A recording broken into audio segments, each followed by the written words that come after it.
It's 9 a.m. in Sri Lanka, 2 hours since the birth of the waves. British holidaymaker Shenth Ravindra is crammed onto a train with 1,500 others. Like all the passengers, he's unaware that he's minutes from the worst rail disaster in history. The train was absolutely packed because it was a Buddhist bank holiday, so everyone was going back home to see family and also spending time on the resorts.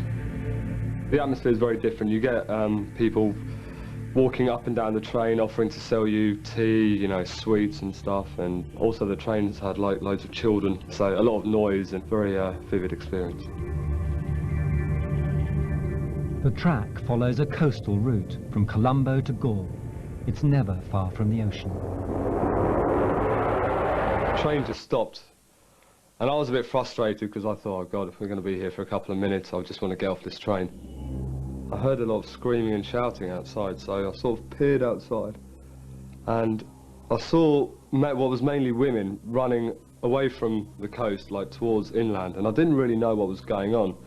At first I thought it might have been like a game of sorts, and then suddenly I realised why they were running. I heard the water, and it just came like this. I didn't see a wave as such, it just sort of came like a flood.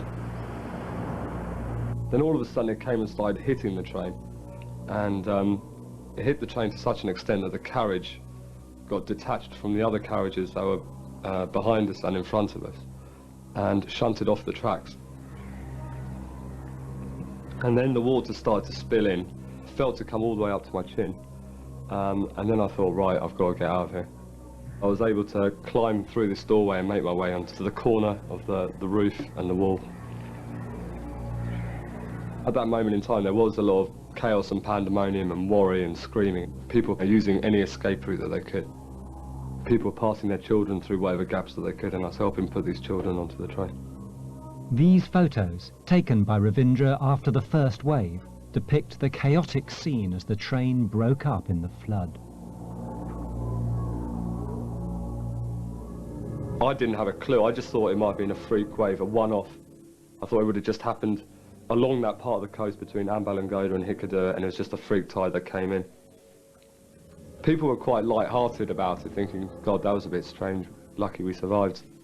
And we're just sort of relaxing and speculating about what happened, and there were kids around me who were hugging me and just comforting them and making sure they were all right, and we thought that there'll be some helicopters, or some sort of help would be on its way. No help is forthcoming. Like thousands along the coast of Sri Lanka and India, the survivors of the first wave are completely unaware that a second, much bigger tsunami is minutes from impact. It was a sunny day in Sri Lanka that day.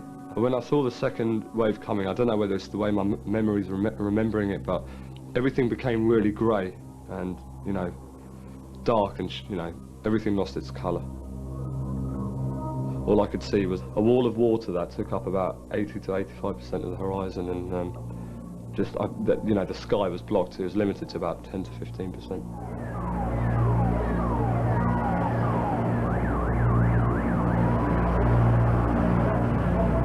I could tell the sort of power of it by the fact that you could see it rippling as it was coming towards us, and the fact that it consumed so much of the houses that were around, gave me a real scale of how big it was. This wave came along, and at this point, there was a lot of children surrounding me. They started clinging onto me and hugging me, and I was losing my balance a little bit on the train. I was expecting that this wave's going to push the carriage to a point where the carriage would just tip over, we'd all fall into the water, and then, whatever would happen would happen. But luckily, it just pushed the carriage quite neatly along to the point where it wedged against a house.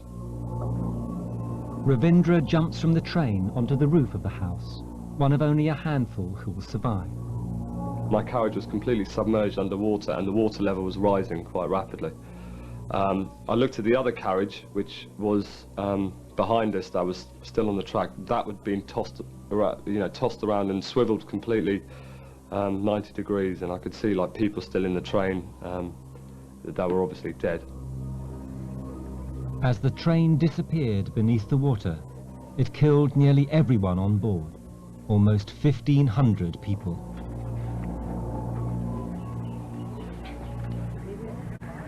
Throughout India and Sri Lanka, over 45,000 lives were lost.